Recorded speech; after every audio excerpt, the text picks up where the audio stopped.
हाँ जी, good morning class. Write down the heading strength.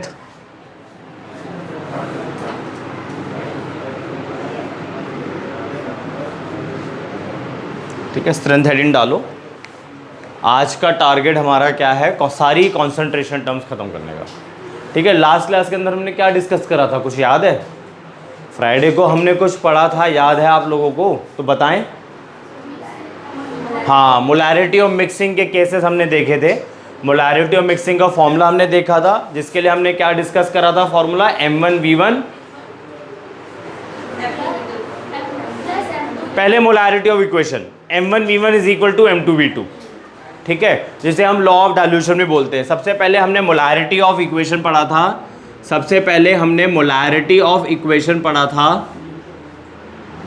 Molarity of equation पढ़ा था सबसे पहले, जिसको हम लोग M1V1 और M2V2 बोलते हैं। ठीक है, जिसको हम M1V1 और M2V2 बोलते हैं। सबसे पहले हमने ये पढ़ा था।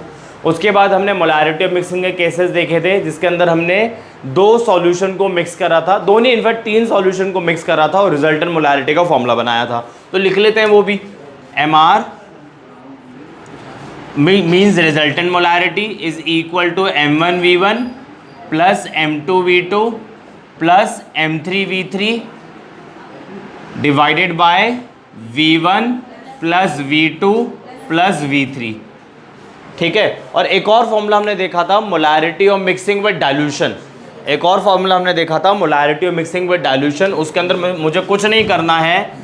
MR is equal to M1V1 plus M2V2 plus M3V3।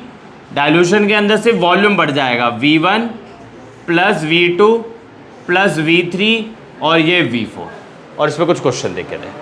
ठीक है ना। नेक्स्ट हेडिंग है स्ट्रेंथ। तो इसकी क्या डेफिनेशन बनेगी? वेट ऑफ सॉल्यूट स्ट्रेंथ में be defined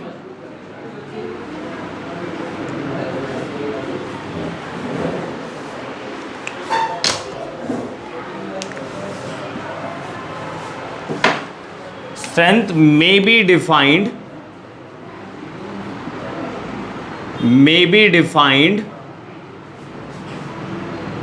as the weight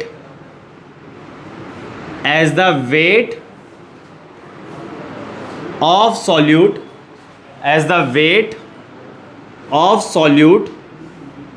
in grams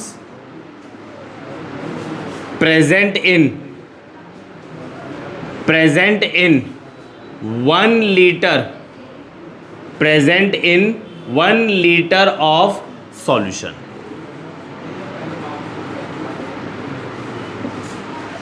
ठीक है जी। तो स्ट्रेंथ का क्या फार्मूला होता है? 1 लीटर के सॉल्यूशन के अंदर सॉल्यूट का कितना ग्राम प्रेजेंट है, उसे हम बोलते हैं स्ट्रेंथ। इतना क्लियर है? फॉर्मूला क्या बनेगा? स्ट्रेंथ का फॉर्मूला क्या बनेगा? Wait of solute in grams divided by volume of the solution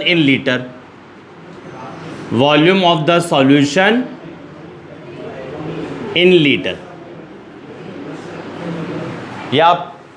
ये फॉर्मूला आपके प्रैक्टिकल में भी हेल्प करेगा।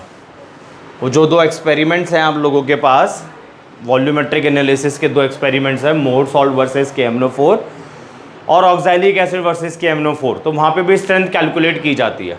ठीक है ना, तो वहाँ पे ये हेल्प करेगा। यूनिट क्या होनी चाहिए? बताओ। ऊपर क्या लिखा हुआ है? ग्राम। नीचे क्या लिखा हुआ है? लीटर। तो ग्राम पर लीटर। तो यूनिट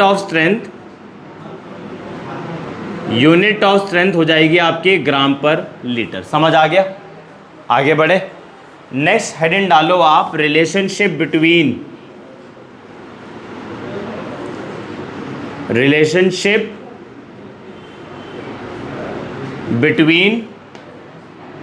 मोलैरिटी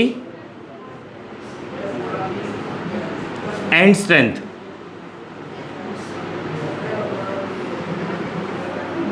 आपको स्ट्रेंथ और मोलैरिटी के बीच का रिलेशन निकालना है। आपको स्ट्रेंथ और मोलैरिटी के बीच का रिलेशन निकालना है। कहने का मतलब है अगर आपके पास मोलैरिटी गिवन हो, कहने का मतलब है अगर आपके पास मोलैरिटी गिवन हो और स्ट्रेंथ कैलकुलेट करनी हो तो कैसे करोगे बताओ। मोलैरिटी का क्या फॉर्मूला था? मोलैरिटी का क्या फॉर्मूला था, याद है या भूल गए? Number of moles of solute divided by volume of the solution in litre. यही था ना मोलैरिटी का फॉर्मूला, मैंने ये बना दिया। इतना क्लियर है? अगर मैं इस मोलैरिटी को मॉलिक्यूलर मास ऑफ सॉल्यूट से मल्टीप्लाई कर दूं, अगर मैं मोलैरिटी को मॉलिक्यूलर मास ऑफ सॉल्यूट से मल्टीप्लाई कर दूं, ठीक है जी, तो क्या निकल कर आ जाएगा? स्ट्रेंथ। ठीक है जी, बस कहाँ चला गया? अगर हम मोलैरिटी को स्ट्रेंथ से मॉलिक्यूलर मास ऑफ सॉल्यूट से मल्टीप्लाई कर दो तो आपको मिल जाएगा स्ट्रेंथ। चेक कर लेते हैं एक बारी। मोलैरिटी का फॉर्मूला मैंने ऊपर ही लिखा है, WB upon MB multiply by 1000 upon V multiply by molecular mass of solute. Cancel cancel, WB into 1000 into V निकल कर आ गया आपका स्ट्रेंथ। देख लो यही फॉर्मूला लिखा हुआ है यहाँ पर, चेक कर लो आप। ये वाला V तो ml में होगा ना, ये वाला V ml में होगा। अगर ये वाला V लीटर में हो जाएगा तो ऊपर से 1000 चला जाएगा, 1 आ जाएगा ऊपर।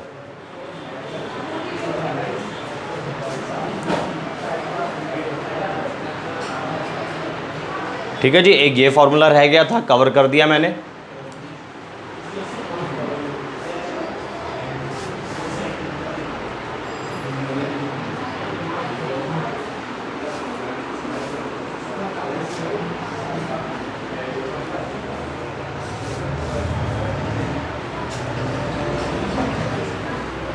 आगे बढ़े, देखो नॉर्मैलिटी याद है? Normality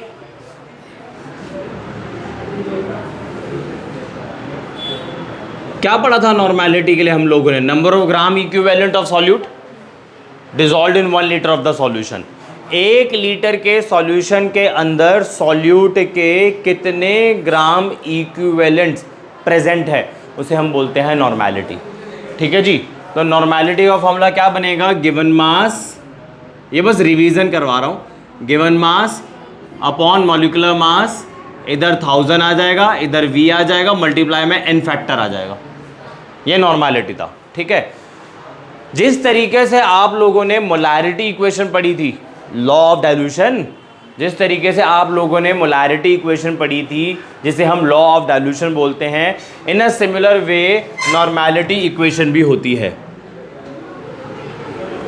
in a similar way normality equation भी होती है।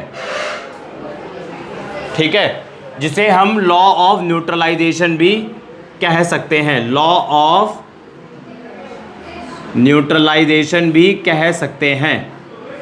और क्या फॉर्मूला बनेगा? N1V1 is equal to N2V2। जिस तरीके से आप लोगों ने M1V1 is equal to M2V2 पढ़ा था, ये भी रह गया था, ये भी कवर कर लिया। तारो फटाफट से।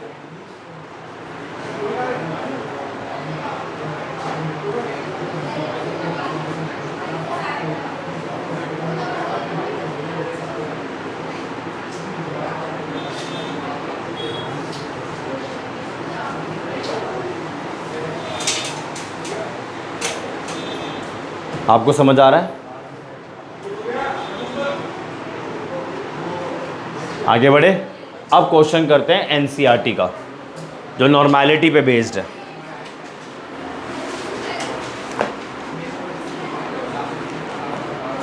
Question is 1.6। Question is 1.6। अब आपके बुक होगी नहीं, क्वेश्चन लिखो आप। How many ml of NCERT का 1.6 है। अब आपको लिखना पड़ेगा, ये आपकी पनिशमेंट है। How many ml of 0.1 molar HCl, sorry हाँ सर ठीक है, how many ml of 0.1 molar HCl are required to react completely. How many ml of 0.1 molar HCl are required to react completely with 1 gram mixture of sodium carbonate, with 1 gram mixture of sodium carbonate and sodium bicarbonate. 1 gram mixture of sodium carbonate and sodium bicarbonate containing equimolar amounts of both.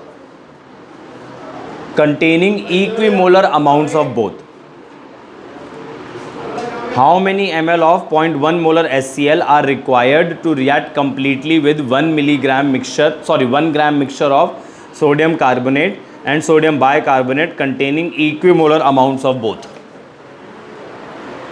ठीक है जी, इस question को करते हैं।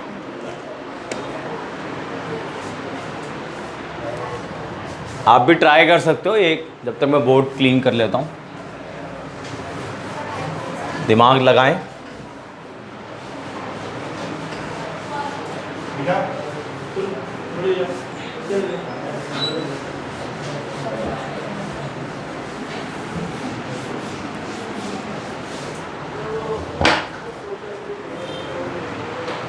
समझदार बच्चे सबसे पहले क्या लिखते हैं?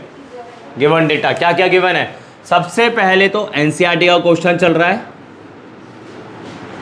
एनसीईआरटी का क्वेश्चन चल रहा है 1.6। ठीक है, सबसे पहले क्या क्या गिवन है? डब्ल्यू गिवन है, मिक्सचर का डब्ल्यू गिवन है। मिक्सचर, इस मिक्सचर के अंदर Na2CO3 भी है और NaHCO3 भी है, विच इज इक्वल टू 1 ग्राम। इतना क्लियर है? और क्या गिवन है? Molarity of HCl, molarity of HCl given है कितना? 0.1 मोलर। और क्या गिवन है? देखो लिखा हुआ है इक्विमोलर, कुछ लिखा हुआ है। मैं क्वेश्चन रीड कर रहा हूं from NCERT. How many ml of 0.1 molar HCl, वो बोल रहा है इतने मोलर HCl का कितना वॉल्यूम ml में, यानी कि आपको क्या फाइंड करना है? V, आपको V फाइंड करना है, वो भी ml में। ठीक है, क्वेश्चन को समझो जरा ध्यान से।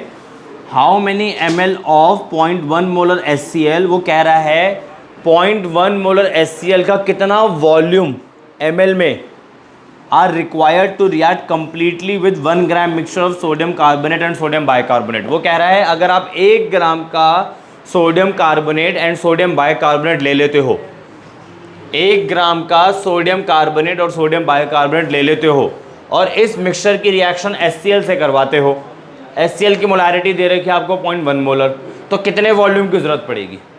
और एक और चीज़ गिवन है, containing equimolar amounts of both, number of moles of sodium carbonate,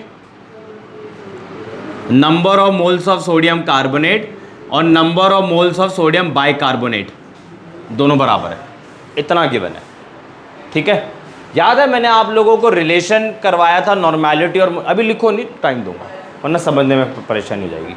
normality और मोलैरिटी के बीच का रिलेशन कराया था, याद आ रहा है कुछ? Normality is equal to N into M। अगर मुझे नॉर्मेलिटी निकालनी हो HCl की, तो HCl का N फैक्टर कितना है? 1। भाई HCl जितने H प्लस रिलीज करेगा उतने N फैक्टर, HCl रिलीज करेगा एक ही H प्लस, तो उसका N फैक्टर हो जाएगा 1। तो 1 को मल्टीप्लाई कर दो HCl की मोलैरिटी से, डैट इज 0.1 मोलर। तो नॉर्मेलिटी ऑफ HCl आ गया 0.1 नॉर्मल। इतना क्लियर है? सोडियम बाइकार्बोनेट और सोडियम कार्बोनेट दोनों के दोनों बेस होते हैं, तो अगर आप ध्यान से देखो एसिड की रिएक्शन बेस से हो रही है, लॉ ऑफ न्यूट्रलाइजेशन लगना चाहिए फिर यहाँ पर। तो भाई इसकी भी मुझे नॉर्मेलिटी पता होनी चाहिए, इसका भी वॉल्यूम मुझे पता होना चाहिए, इसकी भी नॉर्मेलिटी मुझे पता होनी चाहिए, इसका भी वॉल्यूम मुझे पता होना चाहिए। तो जो फॉर्मूला लगेगा वो क्या लगना चाहिए, N1V1 is equal to N2V2 plus N3V3। Clear है?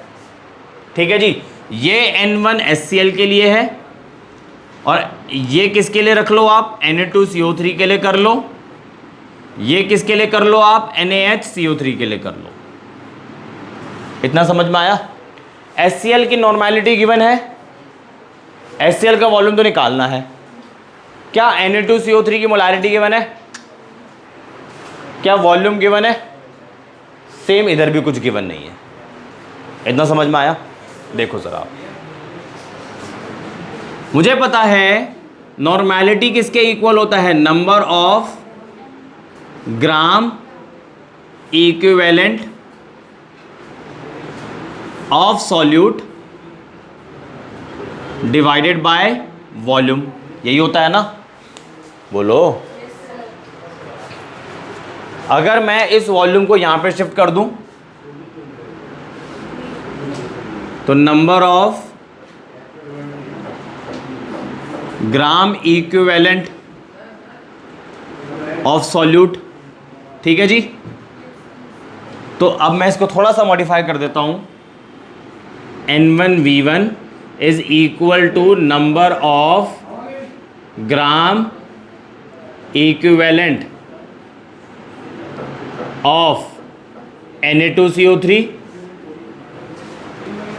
प्लस, ये काफ़ी बड़ा क्वेश्चन है, number of gram equivalent of NaHCO3। ठीक है, इतना समझ आया? अब मुझे ये और ये चाहिए बस, बट ये और ये निकालने के लिए तो गिवन मास तो मुझे फिर भी चाहिए। बट अगर आप नोटिस करो, एक चीज़ दे रखी है, नंबर ऑफ मोल्स दे रखे हैं, ठीक है। तो इसके लिए मुझे मोलर मास की ज़रूरत पड़ेगी। Molar mass of Na2CO3 23 multiply 2, carbon के लिए 12, 16 इंटू 3, ये हो जाएगा आपका 46, ये हो जाएगा 12, ये हो जाएगा 48। तो 40 प्लस 10 50, 50 प्लस 40 90, 90 प्लस 14 104। इसका मास 104 आ रहा है, 104 ही आ रहा है ना, 8 हाँ, दोबारा चेक कर, नहीं 108 आ रहा है, 108 आ रहा है, 108। अरे 40 प्लस 10, अरे यहाँ से 40 ले लिया, यहाँ से 10 ले लिया 50, यहाँ से 40 ले लिया 90। अब यहाँ से 6 ले लो, यहाँ से 2 ले लो 8, यहाँ से 8 ले लो 16 है। हाँ तो मैं भी तो 106 कह रहा हूँ 106, ठीक है। इसी तरीके से मोलर मास ऑफ NaHCO3 निकाल लो।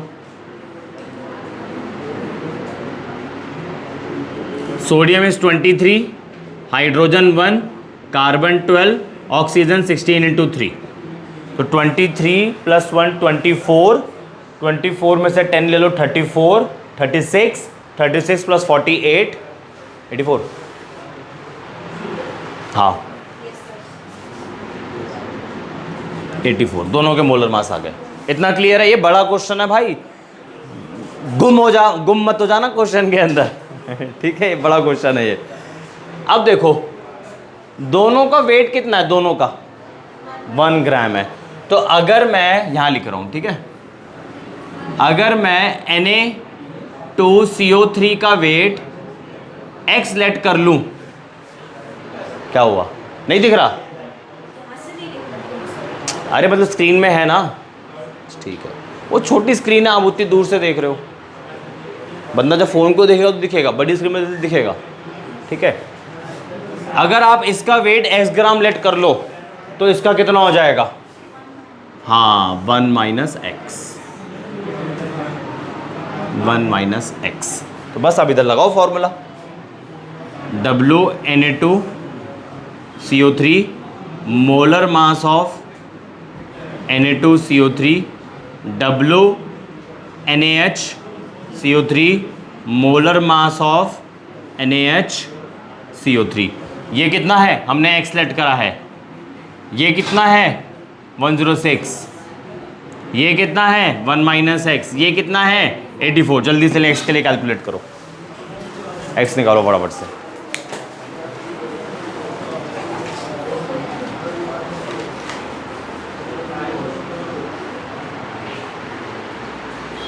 हाँ जी, क्या वैल्यू है एक्स की? 0.55। तो ये एक्स किसके लिए था? सोडियम कार्बोनेट के लिए। तो सोडियम बाइकार्बोनेट के लिए क्या हो जाएगा? 1 माइनस एक्स, दैट इज 0.45। ठीक है जी, चलो आगे देखते हैं एक बारी।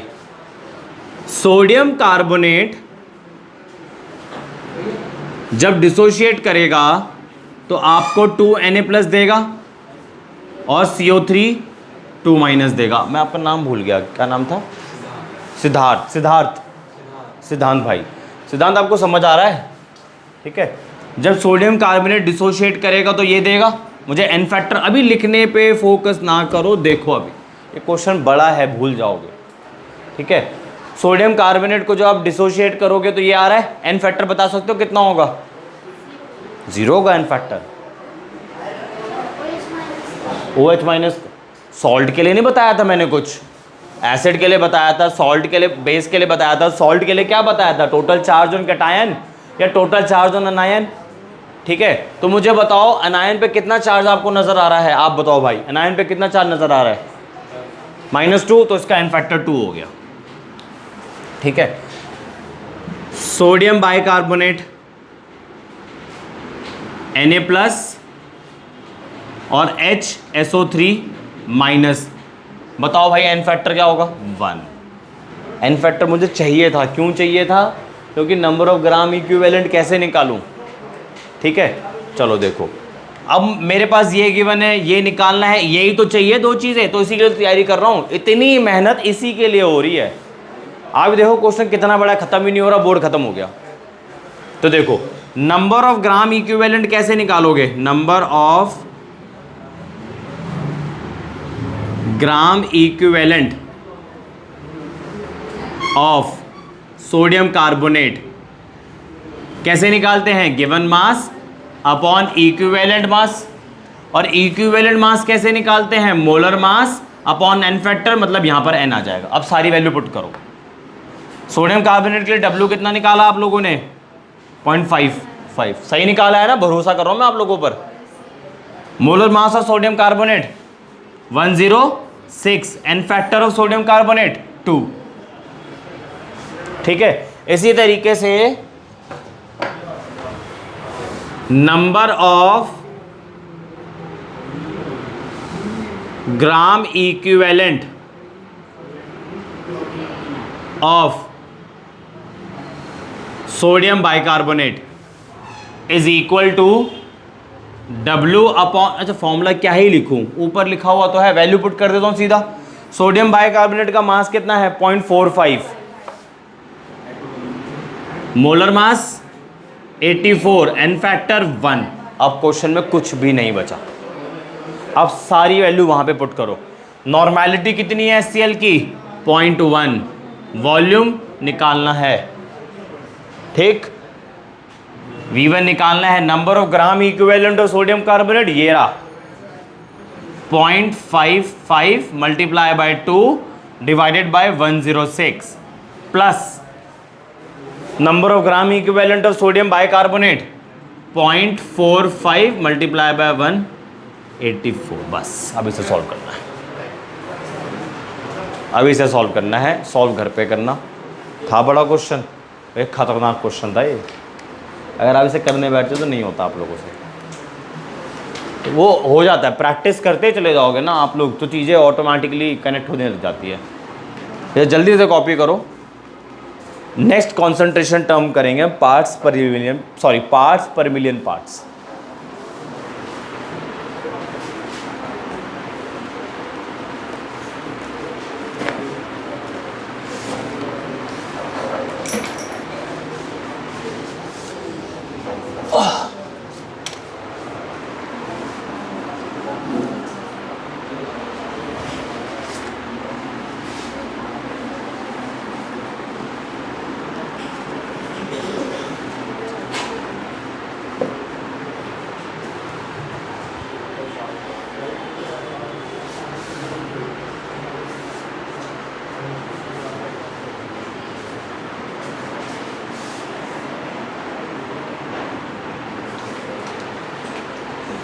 ओके जी, right down the next heading,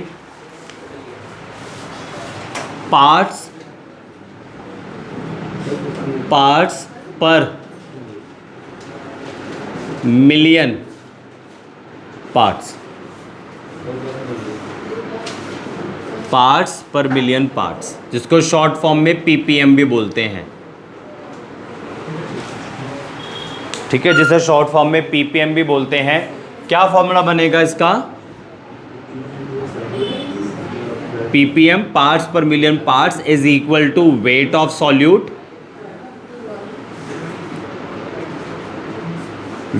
solute, in grams, ठीक है, divided by weight of the solution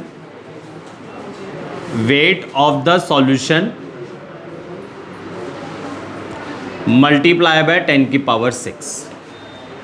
ये आपका फॉर्मूला है। ठीक है, wait of solute in grams divided by weight of the solution multiply by 10 की पावर 6। ये फॉर्मूला कब यूज होता है? जब सॉल्यूशन आपका बहुत डाइल्यूट होता है। सॉल्यूशन डाइल्यूट होने का क्या मतलब है? सॉल्यूट का अमाउंट काफ़ी कम होगा सॉल्यूशन के अंदर। तो आप कोई एग्जांपल मुझे बता सकते हो जहां ये कंसंट्रेशन टर्म यूज होती हो? सॉल्यूशन तो आपने बड़े सारे टाइप्स के पढ़ लिए हैं। सॉलिड सॉल्यूशन भी पढ़ा था, liquid solution, gaseous solution. Solid के अंदर 3 कैटेगरी, लिक्विड के अंदर भी 3 कैटेगरी, गैस के अंदर भी 3 कैटेगरी, 9 कैटेगरी। तो इसी कैटेगरी में से एक एग्जांपल निकल कर आ जाएगा। दोबारा सुनो, ये वाला फॉर्मूला कहाँ यूज़ होता है? जहाँ पे आपके सॉल्यूशन बहुत ज़्यादा डाइल्यूट होते हैं। डाइल्यूट होने का मतलब है सॉल्यूट का अमाउंट कम होता है सॉल्वेंट के कंपैरेटिवली। सॉल्वेंट बहुत ज़्यादा होगा, सॉल्यूट बहुत कम होगा। तो कहाँ यूज़ कर सकते हो आप? एयर के अंदर क्या प्रेजेंट होता है गैसेस के अलावा? एयर के अंदर पॉल्यूशन। तो पॉल्यूशन किसकी वजह से है? पॉल्यूटेंट की वजह से। तो पॉल्यूटेंट का अमाउंट कम होगा, गैसेस का अमाउंट बहुत ज़्यादा होगा। ठीक है, तो पॉल्यूटेंट के अमाउंट को अगर आपने मेज़र करना है तो वो किससे मेज़र किया जाता है? पीपीएम में। बट ये वाला फॉर्मूला तो वेट की टर्म्स में है भाई, ये वाला फॉर्मूला तो वेट की टर्म्स में है। और एयर का तो हम वॉल्यूम कंसीडर करते हैं, करने को तो मास भी कर सकते हैं, बट हमेशा जो पॉल्यूटेंट होता है वो वॉल्यूम के टर्म्स में मेजर किया जाता है। तो कुछ नहीं है, volume of pollutant divided by volume of the gas या volume of the air multiply by 10 की पावर 6। अगर आपको वॉल्यूम के टर्म्स में पीपीएम कैलकुलेट करना है तो इजी है, कुछ नहीं करो, वॉल्यूम ऑफ पॉल्यूटेंट, ठीक है, divide by volume of the gas, volume of the air. जिस भी गैस के अंदर, जिस भी एयर के अंदर आप पॉल्यूटेंट को मेजर कर रहे हो उसका वॉल्यूम नीचे रख दो, 10 की पावर 6 कर दो। ठीक है ना? इसको आप ऐसे भी समझ सकते हो, 10 की पावर 6 को क्या बोलते हैं? मिलियन या बिलियन? 10 की पावर 6 इज 10 लाख। ठीक है ना? तो आप इसको ऐसे ही बोल सकते हो, सॉल्यूशन को आप 10 मिलियन पार्ट्स में डिवाइड कर दो। सॉल्यूशन को आप मिलियन पार्ट्स में डिवाइड कर दो, उसमें से एक पार्ट को पिक कर लो, तो वो एक पार्ट इन 10 की पावर 6 मतलब 10 million is known as PPM. ठीक है ना? उस एक पार्ट को आपने सॉल्यूशन को 10 की पावर 6 पार्ट्स में डिवाइड कर दिया, तो उसमें से एक पार्ट को आप पीपीएम बोलोगे। ठीक है, 1 पार्ट इन 10 की पावर 6। तो लिख लो दिस फॉर्मूला, एक ही पॉइंट लिख लो बस, this formula is used when solution is very dilute. ठीक है, डाइल्यूट का मतलब आप लोग समझते ही हो। और 1 इसको आप कैसे समझ सकते हो? 1 part in 1 million is known as PPM. ठीक है ना? सॉल्यूशन को आप 10 सॉरी सॉल्यूशन, बार बार कि मैं गलत बोले जा रहा हूँ, मतलब दो डिफरेंट टर्म्स यूज़ कर रहा हूँ। सॉल्यूशन को आप 1 मिलियन पार्ट्स के अंदर डिवाइड कर दो तो 1 part in 1 million is known as ppm। ये मैंने लिख दिया लाइन। तो अब आपने इससे रिलेटेड क्वेश्चन करना है NCERT 1.9, इसी से रिलेटेड है, इसी कॉन्सेंट्रेशन टर्म से रिलेटेड है। एक बारी हम रिवाइज कर लेते हैं। हमने आई थिंक क्या सारी ही कॉन्सेंट्रेशन टर्म्स कर ली है, कुछ नहीं छोड़ा, और बहुत डीपली डिस्कस करा है, बहुत डीपली। ठीक है जी, वॉल्यूम फ्रैक्शन डिस्कस कर लिया हमने, वॉल्यूम परसेंटेज कर लिया, मोलैरिटी कर ली, नॉर्मैलिटी कर ली, molarity equation, normality equation, strength, relationship between molarity, normality, relationship between strength and molarity, done. अब आ जाओ group B concentration term. Group B concentration terms are basically mass related concentration term, जिसमें सिर्फ मास की ही इन्वॉल्वमेंट होती है, वॉल्यूम का कोई इन्वॉल्वमेंट नहीं होता। मास फ्रैक्शन डिस्कस कर लिया, मास परसेंटेज डिस्कस कर लिया, मोल फ्रैक्शन डिस्कस कर लिया, मोलैलिटी डिस्कस कर ली, ppm डिस्कस कर लिया, बस खत्म। सारी कॉन्सेंट्रेशन टर्म्स खत्म कर ली है। ठीक है, और एक और पॉइंट मैंने आपको बताया था कि अगर आप मास रिलेटेड कॉन्सेंट्रेशन टर्म्स को वॉल्यूम से मल्टीप्लाई कर दो तो वॉल्यूम रिलेटेड कॉन्सेंट्रेशन टर्म आ जाती है। उसमें भी मैंने एक स्पेसिफिक एग्जांपल बताया था, percentage W/V is equal to percentage W/W multiply by density. चलो 1.6 लिखो, 1.6 नहीं sorry 1.9। A sample of drinking water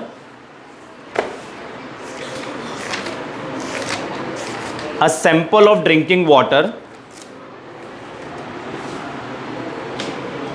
was found to be, आप लोग NCERT नहीं लेकर आए इसलिए बोलना पड़ रहा है मुझे, a sample of drinking water was found to be severely contaminated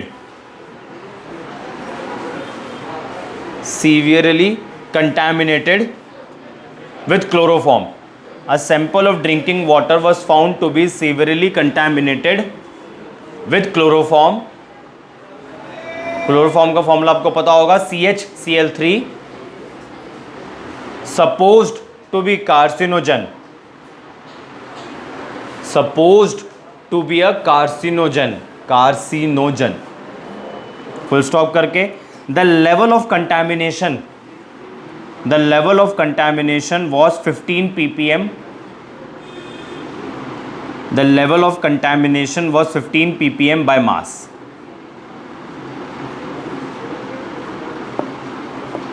The level of contamination was 15 ppm in bracket by mass. First part, express this in percent by mass. Express this in percent by mass. First part. Second part, determine the molality of chloroform.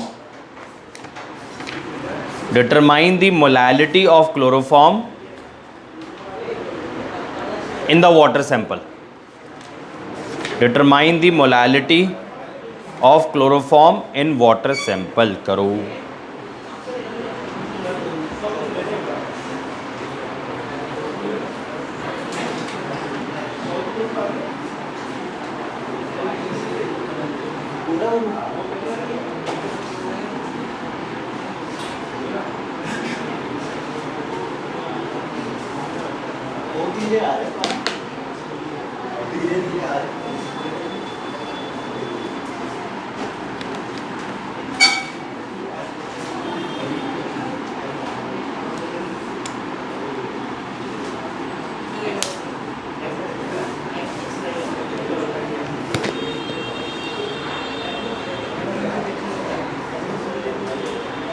क्या वो थक गए?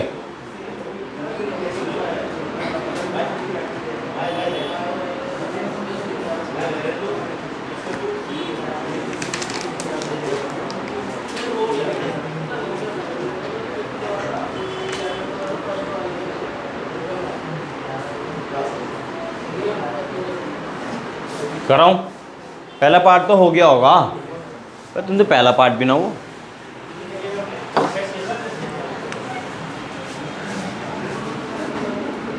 1.9 है ये पहला part. क्या data given है? 15 ppm, बस इतना ही गिवन है। मास परसेंटेज निकालने के लिए बोला है। पहले फॉर्मूला कॉपी कर लेते हैं, वैसे लिखा हुआ है फिर भी दोबारा कर लेते हैं। ppm is equal to weight of solute. ये जबकि इजी क्वेश्चन है फिर भी नहीं कर पा रहे हो आप लोग। Wait of solute divided by weight of the solution multiply by 10 की पावर 6, और ये वैल्यू आपको दे रखी है 15 ppm। अगर मैं इस 10 की पावर 6 को उठाते यहां ले जाऊं तो 10 की पावर -6 हो जाएगा, ये बात क्लियर है। और इधर क्या हो जाएगा? वेट ऑफ द, अब मैं इतना बड़ी बड़ी लाइनें लिख रहा हूं, weight of the solute, weight of the solution. इतना समझ में आ गया?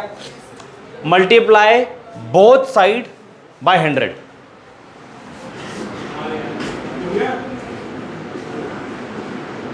Multiply both side by 100। ठीक है जी। तो 15 मल्टीप्लाई 10 की power 6 multiply by 100 is equal to WB by WS multiply by 100, है ना। दोनों साइड मैंने 100 से मल्टीप्लाई कर दिया। इसको सॉल्व करो। सिद्धांत को नींद आ रही है, नींद आ रही है, नींद आ रही है। 15 इंटू 10 की पावर -4। अरे ज़रा देखो इस बारी, इसको क्या बोलते हैं? इसको क्या बोलते हैं? Weight of the solute, weight of the solution 100 percentage W by W of solute, mass percentage, mass percentage of solute. ये लो जी, पहला पार्ट तो हो ही गया, पहला पार्ट तो हो ही गया।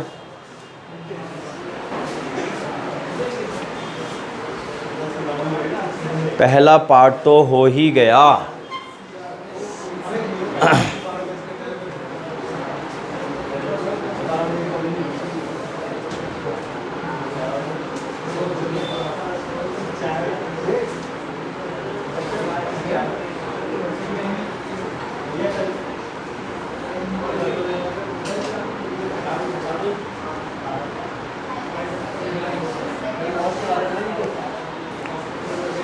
आगे बढ़े।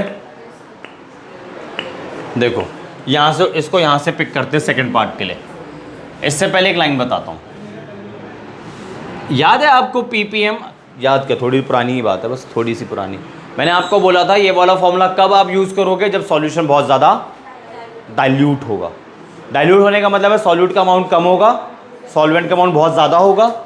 यानी कि जो WS है वो किसके इक्वल है? WA plus WB as the solution is very dilute, as the solution is, एक assumption ले रहा हूँ मैं यहाँ पे, वो देखते जाना आप। as the solution is very dilute therefore W, अरे क्या कर रहे हो भाई, साउंड इफेक्ट दे रहे हो आप लोग।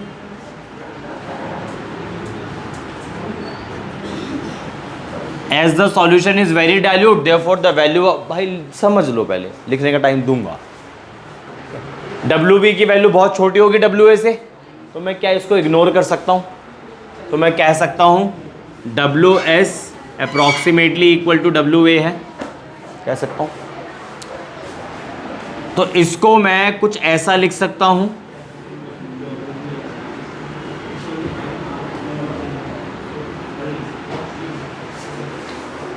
ठीक है। मोलर मास ऑफ क्लोरोफॉर्म चाहिए होगा मुझे,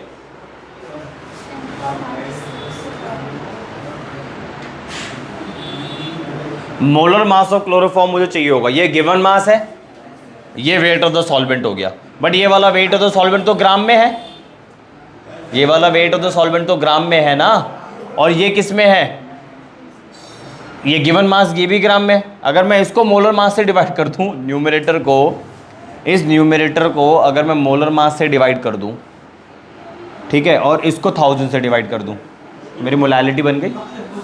या आप उसको ऐसे भी कर सकते हो। मोलैलिटी क्या होती है, समझो मेरी बात को ध्यान से। मोलैलिटी का क्या मतलब होता है? Molality is the number of moles of solute dissolved in 1 kg of the solvent. तो 1 kg ऑफ द सॉल्वेंट बोलते ही सॉल्वेंट का वेट आ गया मेरे पास 1 kg। सिर्फ नंबर ऑफ मोल से तो निकालने हैं, फिर आ गया ना समझ में। नंबर ऑफ मोल्स तो यहीं से निकाल सकते हो आप। चलो आगे बढ़ते हैं, कैसे भी कर सकते हो आप, ठीक है। देखो मोलर मास निकालते पहले क्लोरोफॉर्म का। 12 1 35.5 इंटू 3, यह आपका 13 हो गया।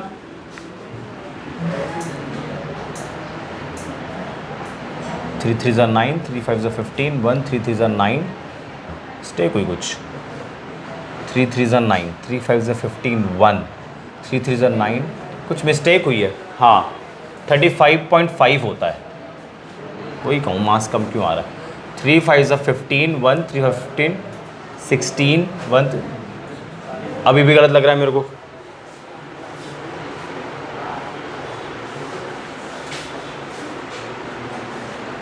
थ्री 5 ज़ा 15, 1 कैरी, 3 5 ज़ा 15 16 1 कैरी, 3 3 ज़ा 9 10।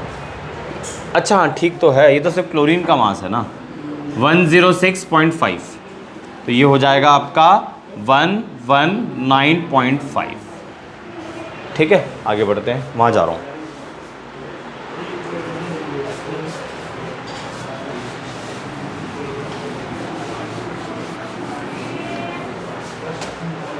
ठीक है, तो WB divided by molar mass, WA ये ग्राम में था, डिवाइडेड बाय 1000। थोड़ा क्रॉस मल्टीप्लिकेशन करते हैं, WB upon MB into 1000 upon WA, यहाँ चले गए हम। ठीक है, इसमें से मुझे WB बाय WA गिवन है, रीअरेंज कर रहा हूँ थोड़ा सा। WB बाय WA गिवन है, ऊपर 1000 हो गया, नीचे MB हो गया।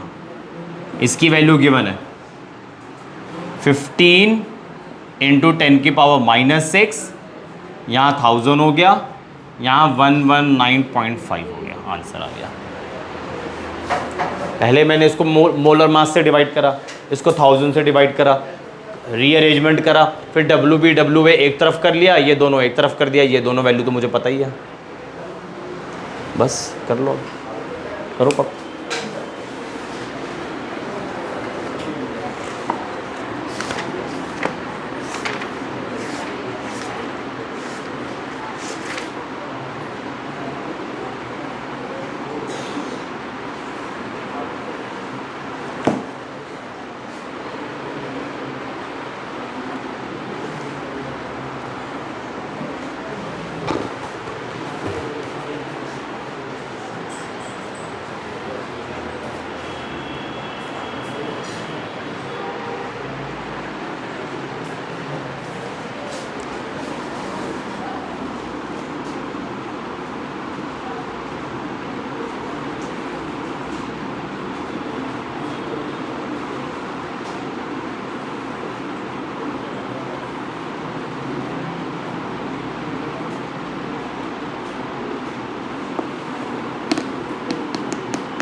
आगे बढ़े,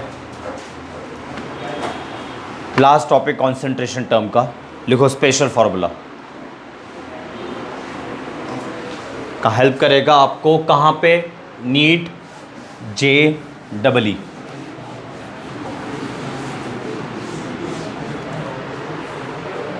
स्पेशल फॉर्मूला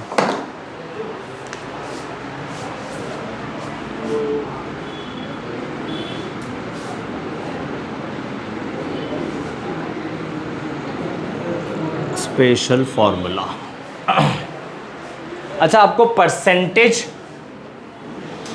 W/V याद है?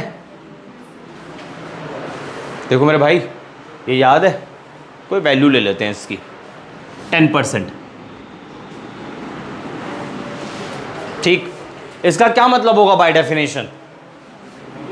100 ml of solution, 100 ml of solution contains 10 ग्राम। यही होगा ना? डेफिनेशन आप लोगों ने क्या पढ़ी थी परसेंटेज W/V की, कि 100 ml के सॉल्यूशन के अंदर सॉल्यूट का कितना ग्राम प्रेजेंट है। 100 ml के सॉल्यूशन के अंदर सॉल्यूट का कितना ग्राम प्रेजेंट है, तो 100 ml के सॉल्यूशन के अंदर सॉल्यूट का 10 ग्राम प्रेजेंट है। ठीक, अगर मैं इसको 10 से मल्टीप्लाई कर दूं तो इसको भी 10 से मल्टीप्लाई करना पड़ेगा, यानी इसको और प्रिसाइज कर लेते हैं, इसको और प्रिसाइज कर लेते हैं, 10% ऑफ HCl। ठीक है ना आप, क्योंकि वो फॉर्मूला मैं आपको डिराइव करना सिखा रहा हूँ, लॉजिकली समझा रहा हूँ, बाद में आपको उसे याद ही रखना है फॉर्मूले को। और ये फॉर्मूला आपको कहाँ पे हेल्प करेगा? NEET and JEE mains and advance बहुत हेल्प करेगा। वहाँ तो ऑब्जेक्टिव टाइप क्वेश्चंस आते हैं, सब्जेक्टिव नहीं। ठीक है, देखो आप, तो 10 से मल्टीप्लाई कर देता हूँ तो ये 1000 ml हो गया। 1000 ml of solution contains 100 gram of solute. इतना क्लियर है? क्या मैं इस 1000 ml को 1 लीटर लिख सकता हूं?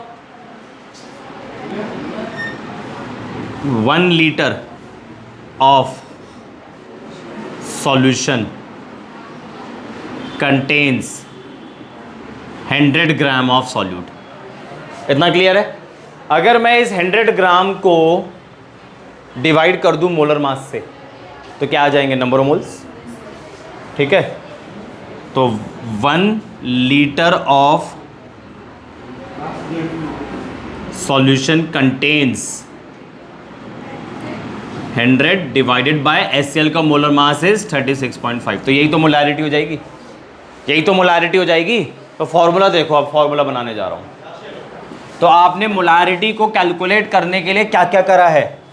आपने मोलारिटी कैलकुलेट करी ना, मोलारिटी कैलकुलेट करी ना, क्या क्या करा आपने? परसेंटेज W/V को 10 से मल्टीप्लाई करा, यहां किया था ना।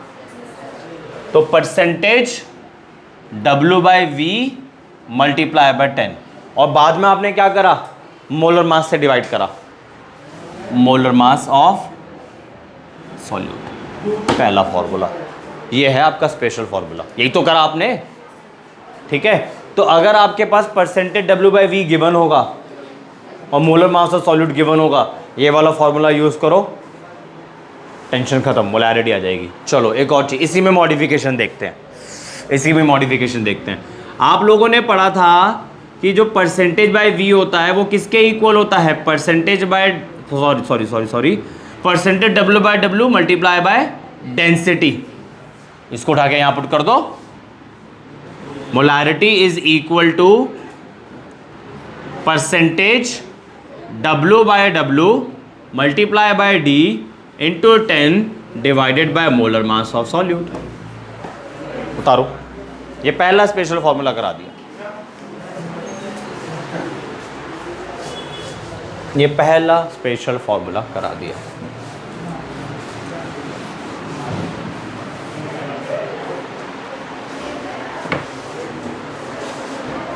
इसके बाद आपकी सारी कंसंट्रेशन टर्म खत्म हो जाएगी।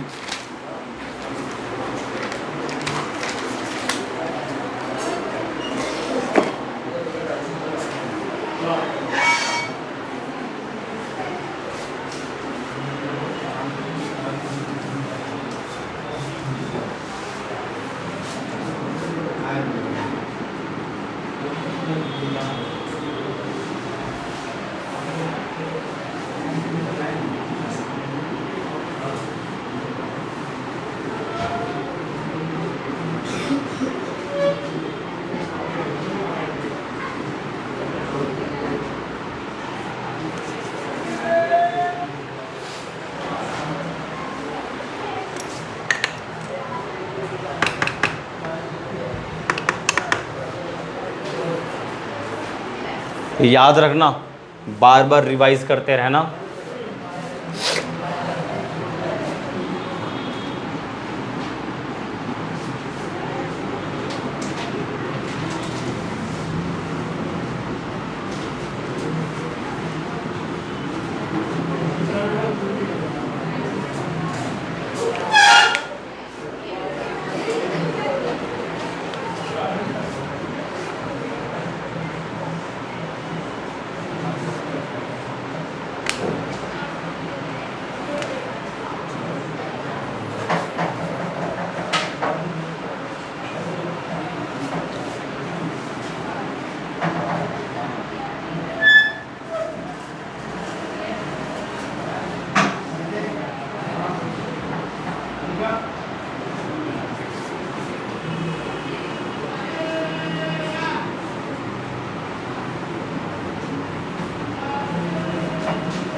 कॉपीड ये भी क्वेश्चन लिख लो होमवर्क के लिए।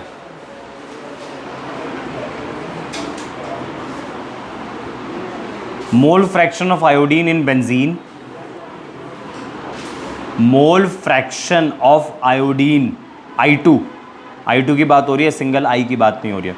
Mole fraction of iodine in benzene is 0.2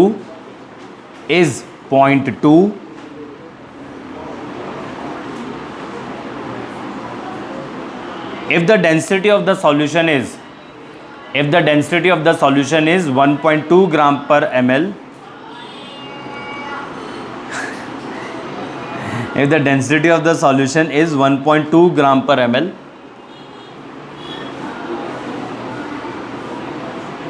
then calculate first part molality,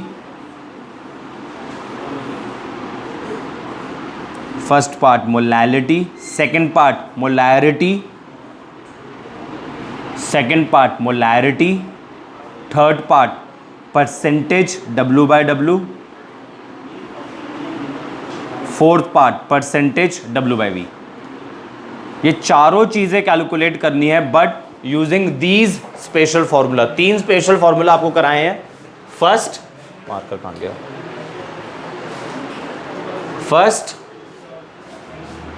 ये फर्स्ट है, ये रहा, सेकंड, थर्ड। ठीक है, ये स्पेशल फॉर्मूला ये वाला जेई के पेपर में डायरेक्ट पूछा गया है, डायरेक्ट। ठीक है जी, तो जो आपको क्वेश्चन दिया है स्पेशल फॉर्मूले को यूज़ करते हुए आपने वो सारा डेटा कैलकुलेट करना है। यहाँ पे ये मोल फ्रैक्शन ऑफ सॉल्यूट है, मोल फ्रैक्शन ऑफ सॉल्वेंट है।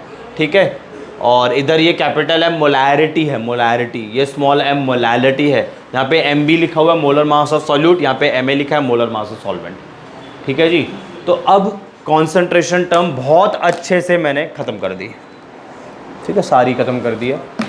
कुछ 1-2 NCERT क्वेश्चंस भी देखे थे, होमवर्क लिख लो। और आप 1.4 NCERT का होमवर्क है, 1.5 NCERT का होमवर्क है। NCERT 1.4 बोला है, 1.5 बोला है, और 1.8